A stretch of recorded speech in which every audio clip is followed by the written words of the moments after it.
We are joined today by Greta Van Susteren, a former anchor on MSNBC, CNN, and Fox News, and the new author of a book called Everything You Need to Know About Social Media. A very timely book. Thank you for joining us today. I'm thrilled to be here. Thank you for having me here. So I want to talk about your book, but I also want to talk about the news of the day. There are so many sexual harassment allegations coming forward. There's a new one involving Representative Conyers. And I'm just wondering, you've spent so many years in the news business. Any thoughts on how the media should not be covering all these allegations that are coming forward right now? Yeah, it's a tough call. Obviously, if it happens within your news organization, how do you cover it? That's the more difficult, especially if it's been a colleague, somebody you work with, but you didn't know anything about, and it's shocking. But, we're in the news organization, so I guess we do it factually.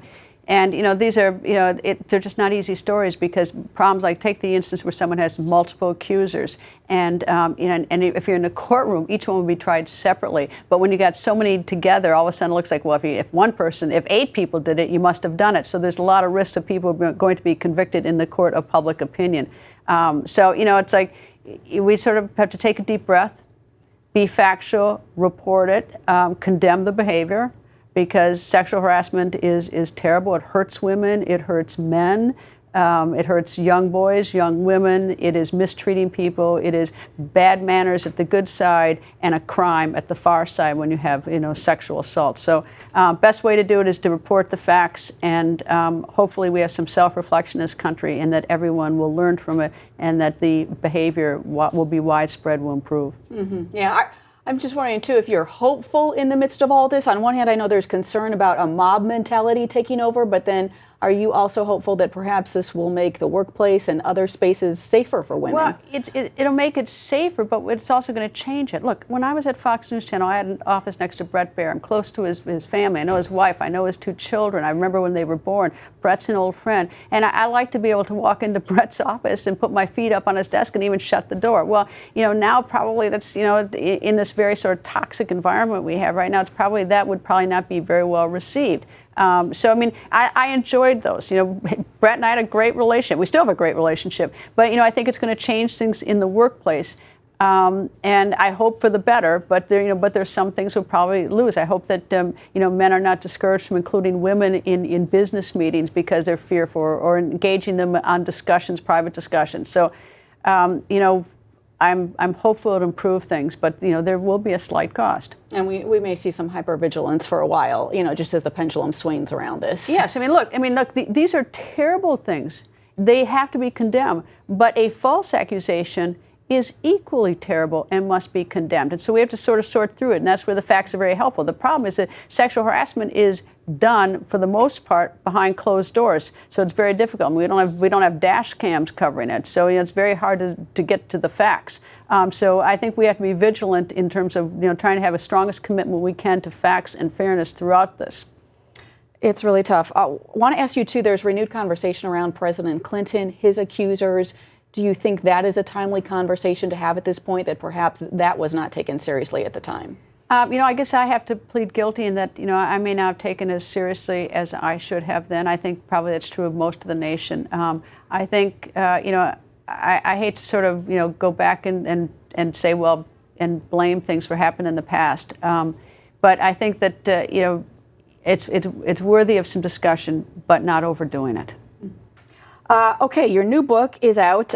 So interesting. I think you really cover it from A to Z in many respects, all the different apps. Want to ask you about the powerful companies behind these apps. There's been conversation, especially in conservative circles, about are they shutting out conservative voices on Facebook, on Twitter?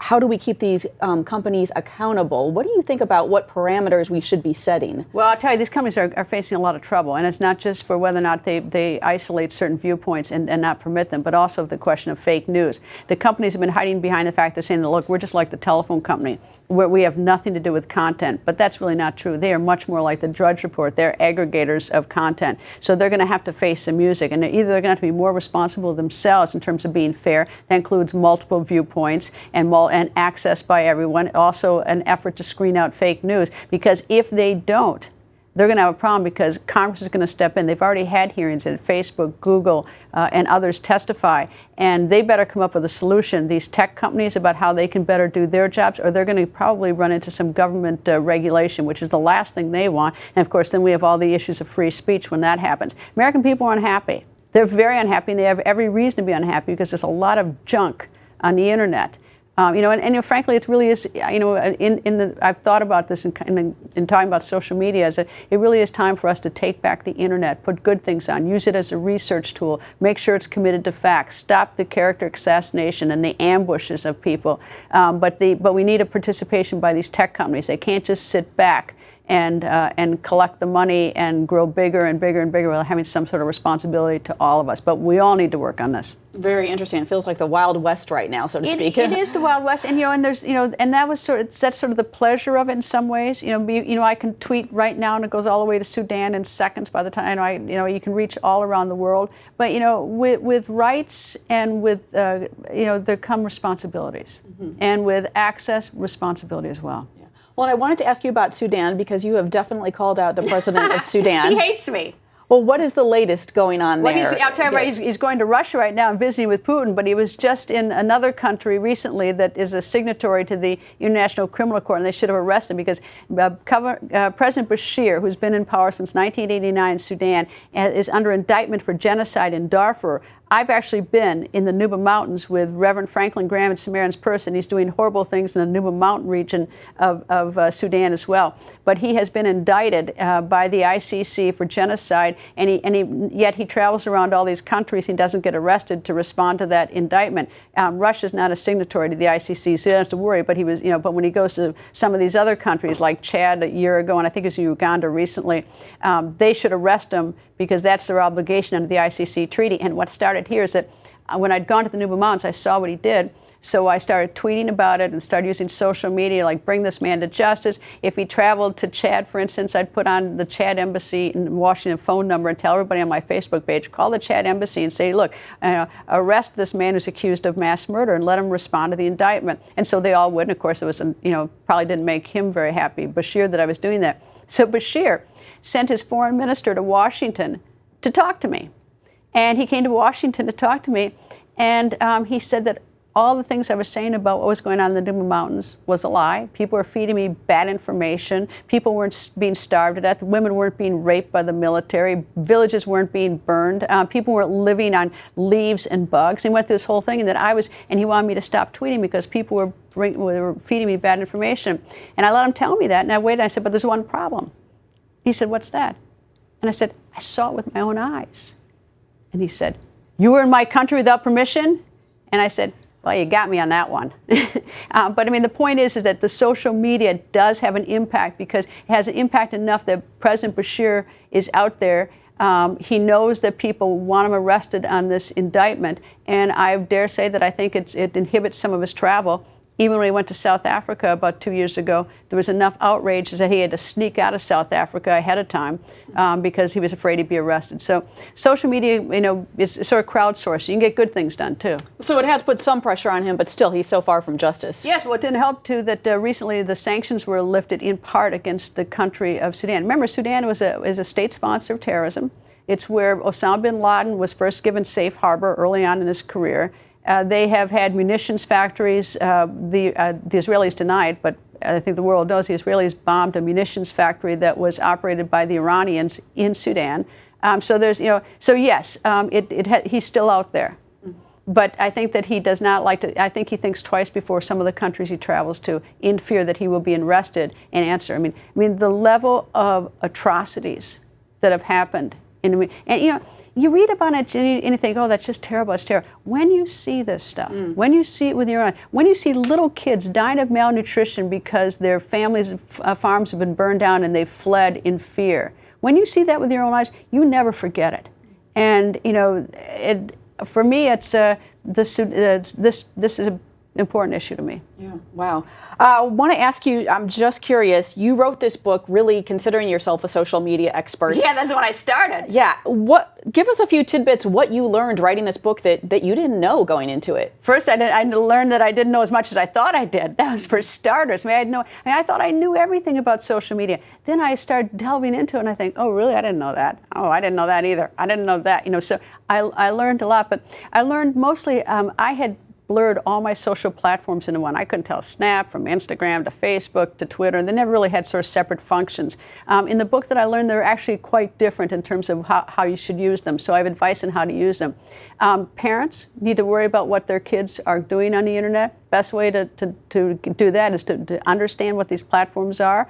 A lot of these platforms are very useful to kids, but you have to know how to use them. So I teach you how to navigate that, how to get privacy to protect yourself. What do you do if someone's being nasty to you on Twitter? You can block the person. If you're a public figure and you block them, then the person starts, on some big campaign like this person in the media has blocked me. What about the First Amendment? Well, there's another sneakier way. You just mute the person. The person doesn't even know he's blocked, and so you can tweet the bandit about you. So there are little tricks in the trade. But the most interesting thing I learned, this is what's frustrating, is I would write a chapter and have dinner, go to bed, wake up the next day, and all of a sudden the technology changed. So it was really sort of one of the challenges was to keep ahead of technology and how it is evolving. Social media is just like smoke signals. Anybody who can see the smoke signals can get the communication. It's like a party line, the old party line phones. Anybody who can get on the party line, and the social media too it's just a giant party line, and it's a very effective way to learn things and to communicate if you do it right. But we got it. I'd like to see more people. I'd like to see the good people flood out the bad people. I mean, it's an overwhelming challenge. It's never going to happen, but at least we should try to take back the internet. The other thing I have to ask you is how this is impacting us personally, because there is research coming out now that is showing adolescents and adults who have heavy iPhone use are suffering relationally. And I'm just wondering what your thoughts are on that and just how you personally set parameters. But that's because you know how to use it. I mean, like, suppose every time you picked up the telephone, you heard someone say you're awful, you're bad, this is terrible, this is rotten. You're going to hate the telephone. If every time you picked up it was an obscene phone call or a prank call. On the other hand, if you pick it up and it's like an old high school friend you haven't spoken to and you sit and laugh on the phone, you don't like the telephone. Well, you have to know how to navigate it. Mm-hmm. Yeah, I mean, I totally understand those studies because there's a lot of really bad stuff out there. So that's why I say, let's take it back. Let's own social media. Let's know how to navigate. Let's figure out solutions. But it's not going away. So not understanding it or ducking it is not a very effective way to deal with it. So this is my shot at least. Let's use it. Right. Let's make it good. Avoidance will not work.